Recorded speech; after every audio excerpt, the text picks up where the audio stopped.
ಎಲ್ಲರಿಗೂ ನಮಸ್ಕಾರ. ಸೆಪ್ಟೆಂಬರ್ 15ನೇ ತಾರೀಕು ಏನು ಅಂತಾರಾಷ್ಟ್ರೀಯ ಡೆಮೋಕ್ರಸಿ ಡೇ ಎಂದು ಒಂದು ಆಚರಣೆ ಮಾಡ್ತಾ ಇದ್ದೇವೆ.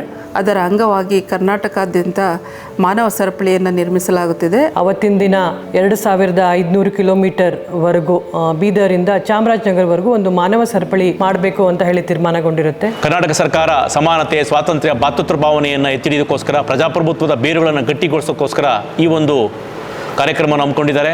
ಈ ಒಂದು ಕಾರ್ಯಕ್ರಮದಲ್ಲಿ ನಮ್ಮ ಅಧಿಕಾರಿಗಳು ಮತ್ತು ಸಂಘ ಸಂಸ್ಥೆಗಳು, ಮುಖಂಡರು, ರಾಜಕೀಯ ಮುಖಂಡರುಗಳು, ಗ್ರಾಮದ ಹಿರಿಯರು, ಗ್ರಾಮದ ಜನಸಂಖ್ಯೆ, ವಿದ್ಯಾರ್ಥಿಗಳು ಎಲ್ಲರೂ ಸಹ ಪಾಲ್ಗೊಂಡು ಈ ಕಾರ್ಯಕ್ರಮದಲ್ಲಿ ನಾವೆಲ್ಲ ಭಾಗಿಯಾಗುವ ಮೂಲಕ ನಮ್ಮ ದೇಶದ ಘನತೆಯನ್ನು, ನಮ್ಮ ಜವಾಬ್ದಾರಿಯನ್ನು ನಾವೆಲ್ಲ ಎತ್ತಿ ಹಿಡಿಯಬೇಕಾಗಿದೆ. ರಂಗಾಯಣದ ಎಲ್ಲ ಕಲಾವಿದರು, ತಂತ್ರಜ್ಞರು, ನಾನು ಸೇರಿದಂತೆ ಎಲ್ಲರೂ ಕಚೇರಿ ಸಿಬ್ಬಂದಿ ಎಲ್ಲರೂ ಇದರಲ್ಲಿ ಭಾಗವಹಿಸಿ ನಾವೆಲ್ಲರೂ ಪ್ರಜಾಪ್ರಭುತ್ವದಲ್ಲಿ ಪ್ರಜೆಗಳಾಗಿ ಬದುಕ್ತಾ ಇರೋದ್ರಿಂದ, ನಾವೆಲ್ಲರೂ ಸ್ವತಂತ್ರರಾಗಿರೋದ್ರಿಂದ ಈ ಮಾನವ ಸರಪಳಿಯ ಕಾರ್ಯಕ್ರಮಕ್ಕೆ ಕೈ ಜೋಡಿಸಬೇಕು.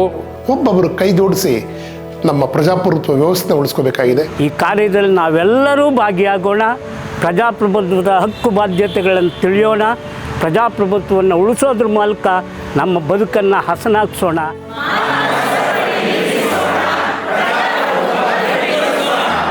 ಈ ಮಾನವ ಸರಪಳಿಯಲ್ಲಿ ನಮ್ಮನ್ನು ತೊಡಗಿಸಿಕೊಳ್ಳೋಣ, ನಾವು ಕೂಡ ಇದರ ಒಂದು ಭಾಗವಾಗೋಣ.